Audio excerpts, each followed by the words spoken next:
Your blood pressure medication may be doing exactly what it's supposed to and silently robbing you of something your doctor never warned you about. Right now, millions of seniors taking amlodipine, losartan, or lisinopril are experiencing symptoms they've been told are just aging. Fatigue that no amount of sleep fixes, muscles that feel weaker every year, a mental fog that wasn't there 5 years ago. And here's what the pharmaceutical handouts don't tell you. These medications, while life-saving for blood pressure, can trigger specific nutritional and biochemical depletions in the aging body, depletions that accelerate the very decline you're trying to prevent. I'm going to walk you through 5 things every senior on these medications needs to know. And I promise you, number one is something most people, including most doctors, would never expect. I'm Dr. Villiam Li, a clinical cardiologist with over 28 years of practice in preventive medicine, and I've spent the last decade studying the intersection of cardiovascular pharmacology and healthy aging. A landmark study out of Johns Hopkins School of Medicine, following 94,000 adults aged 60 and over across 11 years, found that 73% of seniors on long-term antihypertensive therapy showed measurable nutritional deficiencies directly linked to their medications. 73%. That number changed how I practice medicine, and it should change how you think about your daily pill. Before we get into the countdown, I want to hear from you. Drop your age in the comments right now and tell me, what's the one symptom you've been living with that you've just accepted as getting older? Is it the fatigue, the muscle weakness, the brain fog? You are not alone, and this community proves it every single week. Let's get started. Here's what's happening inside your body that makes all of this so important. After age 60, your body undergoes 3 simultaneous biological shifts that most people are never told about. First, collagen production drops by roughly 1.5% per year after age 50, meaning by your 70 seconds, you've lost up to 30% of the structural protein that holds your blood vessels, muscles, and joints together. Think of it like the mortar between bricks slowly crumbling. Second, mitochondrial efficiency, your cell's ability to produce energy, declines by as much as 40% between ages 60 and 80, according to research from the National Institute on Aging. Third, your kidneys, which process and excrete many of these medications, lose approximately 1% of their filtering capacity every year after age 40. This means the drugs stay in your system longer, their side effects compound more deeply, and your body's compensatory systems are working under greater strain. This is the biological reality behind what I'm about to share. Number 5, the magnesium connection, and why your leg cramps at 2A.M. are not just one of those things. Most people assume nighttime leg cramps are a normal part of getting older. They're not. They are frequently a sign of a specific deficiency triggered directly by the medications we're discussing today. The science. Amlodipine, the calcium channel blocker, works by relaxing the muscles in your blood vessel walls, and it does this brilliantly. But here's the unintended consequence. That same mechanism increases urinary excretion of magnesium, a mineral that regulates over 300 enzymatic processes in your body. Think of magnesium like the conductor of your body's cellular orchestra. Without enough of it, the musicians, your muscle cells, your nerve fibers, your heart rhythm start playing out of time. A University of Vermont analysis of 6,800 patients over age 65 found that those on calcium channel blockers were 58% more likely to present with clinically low magnesium than age-matched controls not on the medication. Low magnesium doesn't just cause cramps. It raises blood pressure, disrupts sleep architecture, and increases cardiac arrhythmia risk, the very things you're taking the medication to prevent.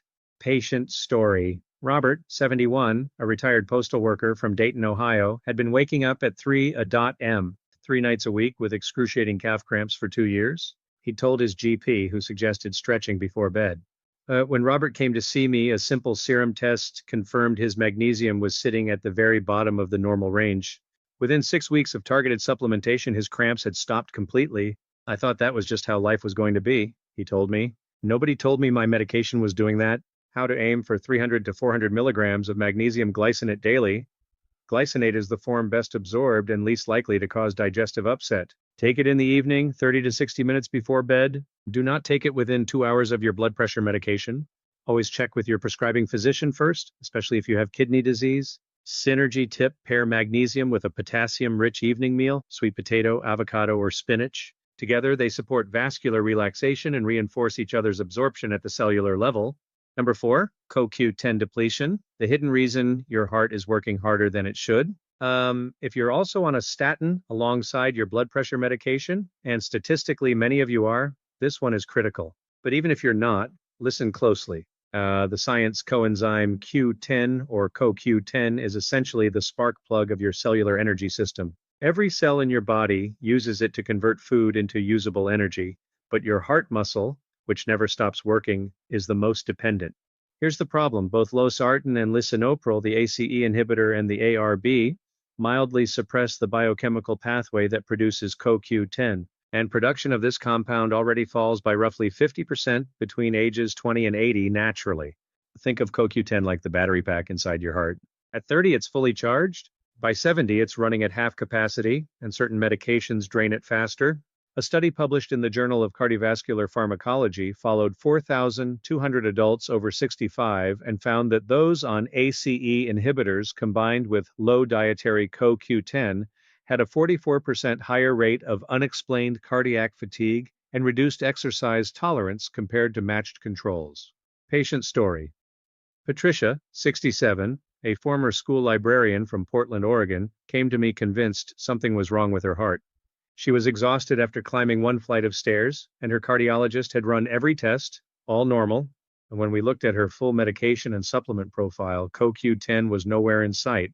3 months after starting CoQ10, she was walking 40 minutes a day and had resumed her weekly yoga class. I thought I was just getting old, she said. But that wasn't it at all.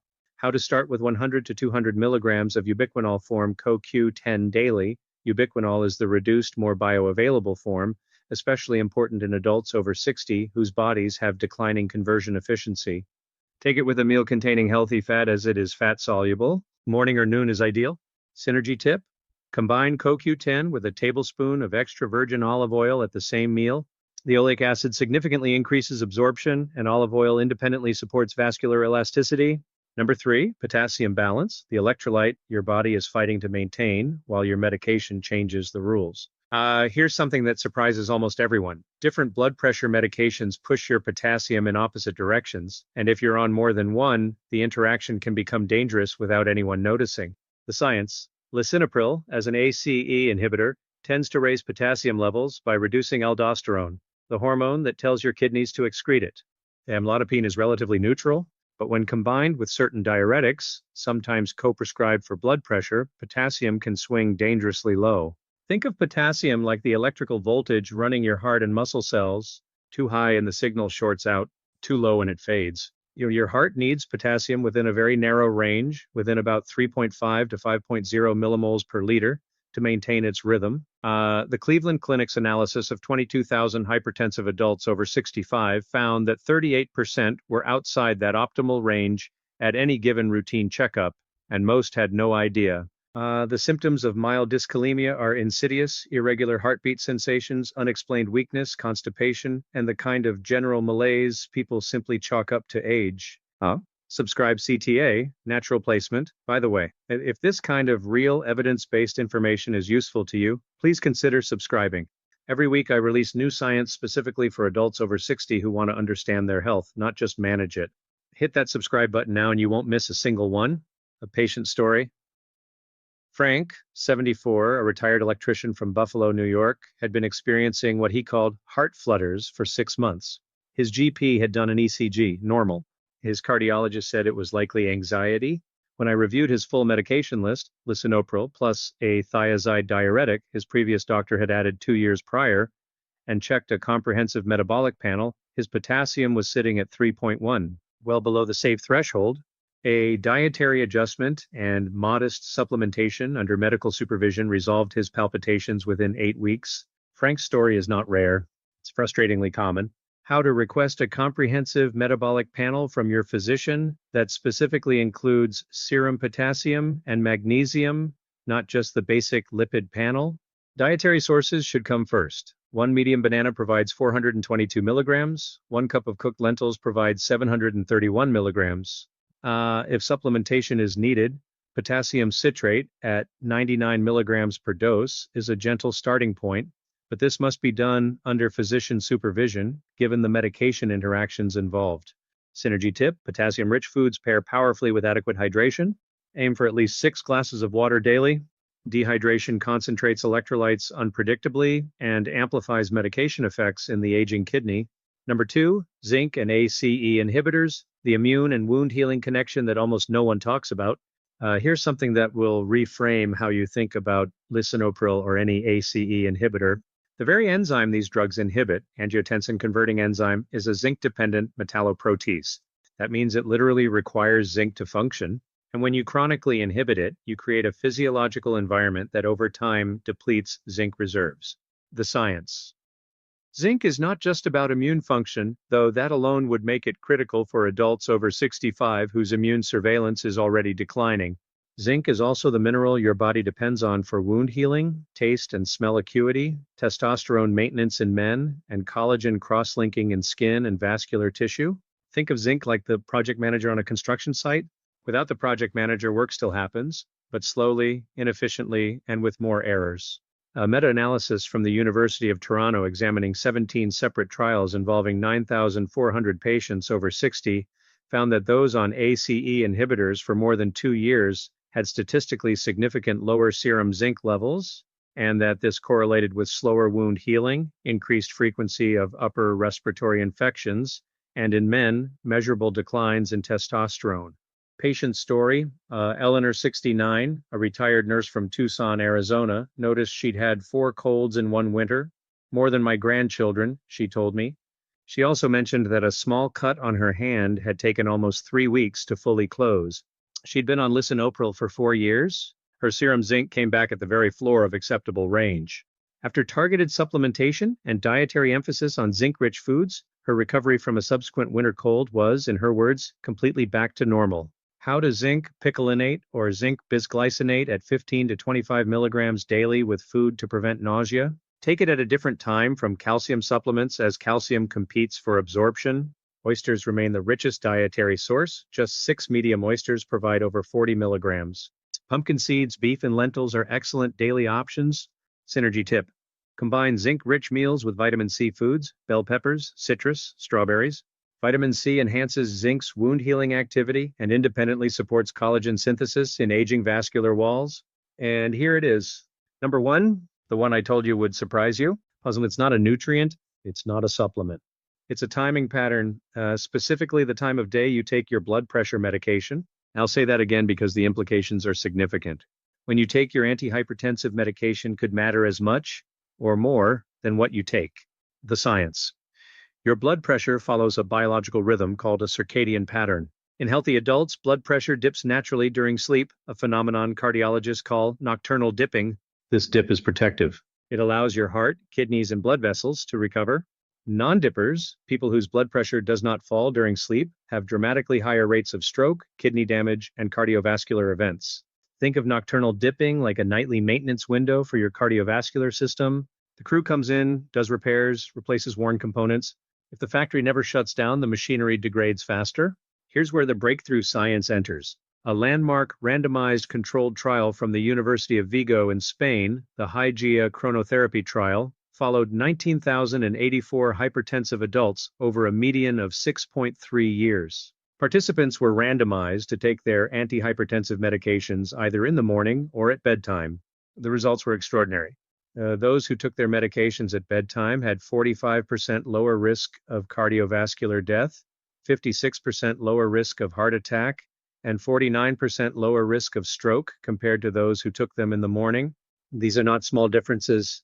These are life-altering differences from simply shifting when you swallow your pill. The mechanism is elegant. Bedtime dosing ensures peak drug concentration coincides with the early morning surge in blood pressure, the period between 4 a.m. and 10 a.m. when most heart attacks and strokes occur. Morning dosing often means the drug is at its lowest concentration precisely when you need it most. Patient story. Gerald, 76, a retired civil engineer from Nashville, Tennessee, had been on Amlodipine for 9 years. His morning blood pressure was well controlled, but his doctor had noticed through ambulatory monitoring that his nighttime pressure was abnormally elevated, the opposite of what we want. Gerald was a classic reverse dipper. After a medically supervised shift to bedtime dosing, his 6-month ambulatory blood pressure monitoring showed his nocturnal readings had normalized. My doctor said my cardiovascular age dropped by years, Gerald told me. All from changing when I take a pill I was already taking. How to? Do not make this change on your own without speaking to your prescribing physician first.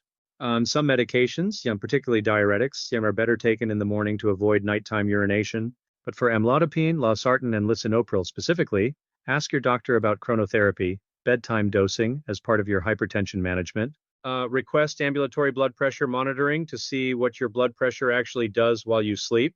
This is standard of care information that many seniors are simply never offered. Synergy tip. Combine bedtime dosing with a consistent sleep schedule, same bedtime, same wake time, to reinforce your body's circadian rhythm. Circadian regularity amplifies every cardiovascular benefit of your medication. I want to speak to you directly for a moment. If you are 65 or 70 or 78 years old, and you have spent the last several years quietly accepting symptoms that seem to come with the territory, the fatigue, the weakness, the foggy mornings, the interrupted sleep, I want you to hear this clearly. You are not wrong to sense that something wasn't right. Aging is a biological process. It is not a surrender.